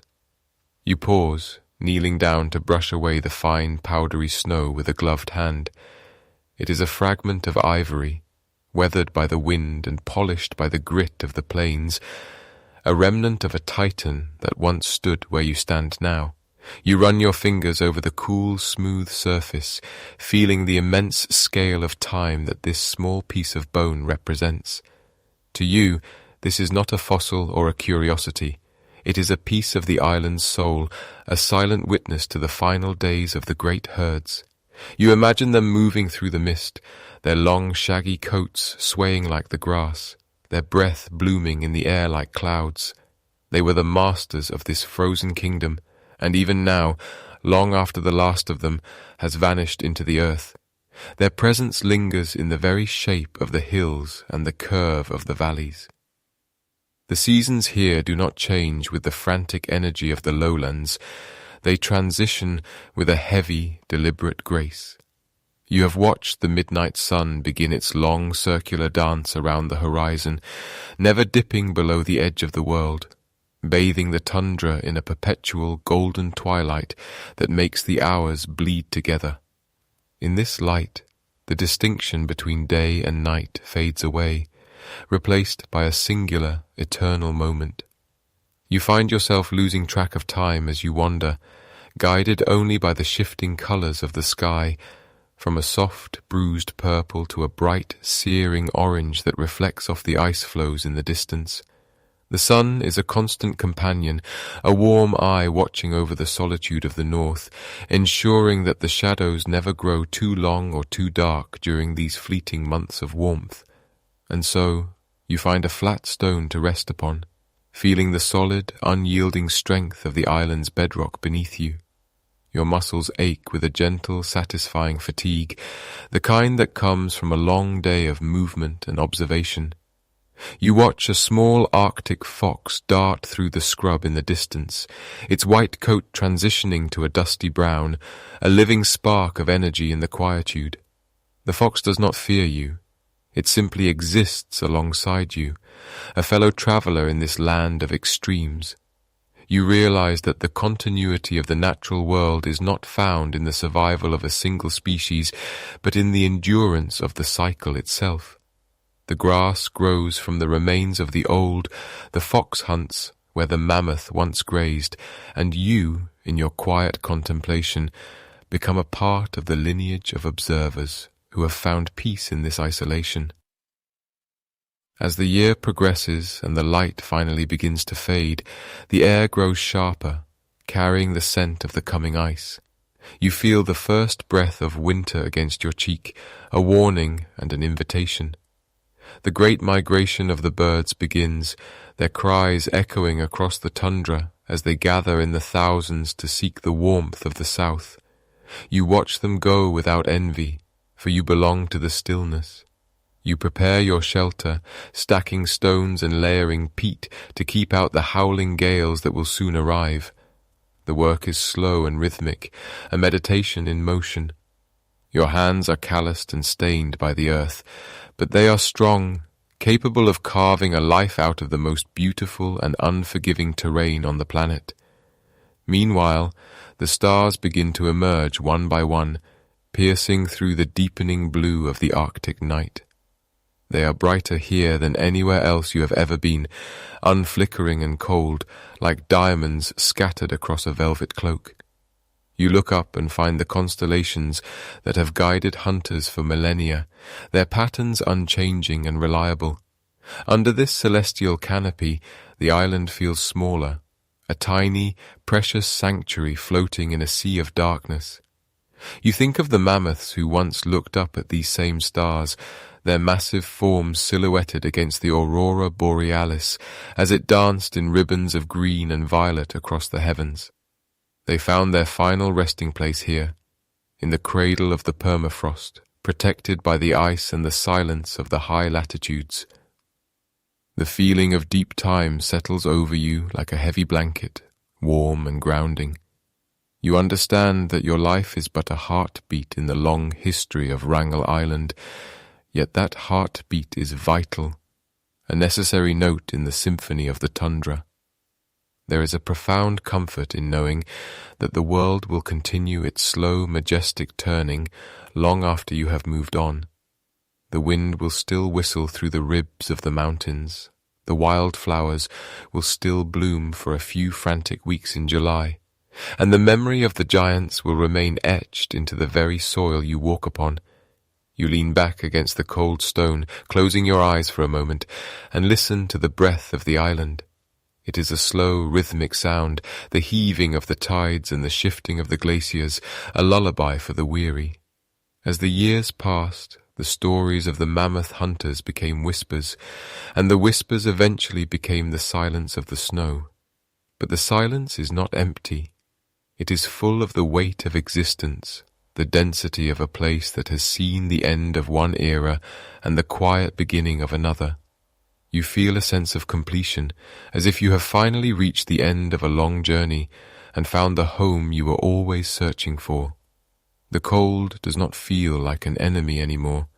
It feels like a guardian, a force that preserves and protects the purity of this wilderness. You are a witness to the enduring legacy of the North, a keeper of the flame in a land of ice. The darkness of the polar night eventually returns, wrapping the island in a deep velvet embrace. You retreat to the warmth of your hearth, the smell of wood smoke and dried meat filling the small space of your dwelling. The flickering orange light of the fire casts long shadows on the walls, mimicking the movement of the spirits outside. You settle into your bedding, the soft furs molding to your body, providing a sanctuary against the freezing world. Outside, the wind begins to rise, a low moan that crescendos into a roar as it sweeps across the open plains. But here, in the heart of the island, you are safe. You are part of the earth, tucked away in the folds of time, resting where the great ones once rested. In the final moments before sleep takes you, your mind wanders back to that fragment of ivory on the hillside. You see it again in your mind's eye, glowing softly under the starlight, a bridge between the past and the present. You realize that nothing is ever truly lost as long as the earth remembers. The mammoths are still here, in the water you drink and the air you breathe, their essence woven into the fabric of the tundra. And as you drift further into the quiet, you feel yourself becoming a part of that memory too. The island watches over you, its ancient heart beating beneath the permafrost, steady and slow. You let go of the last threads of the waking world, surrendering to the vast, cold and beautiful mystery of the north. The legacy of the tundra is not one of loss, but of lasting presence. A story that continues every time the wind howls across the heights, and every time a traveller like you finds rest in its embrace. Under the watchful gaze of the eternal stars, you find your peace at last, in the home of the last mammoth hunters.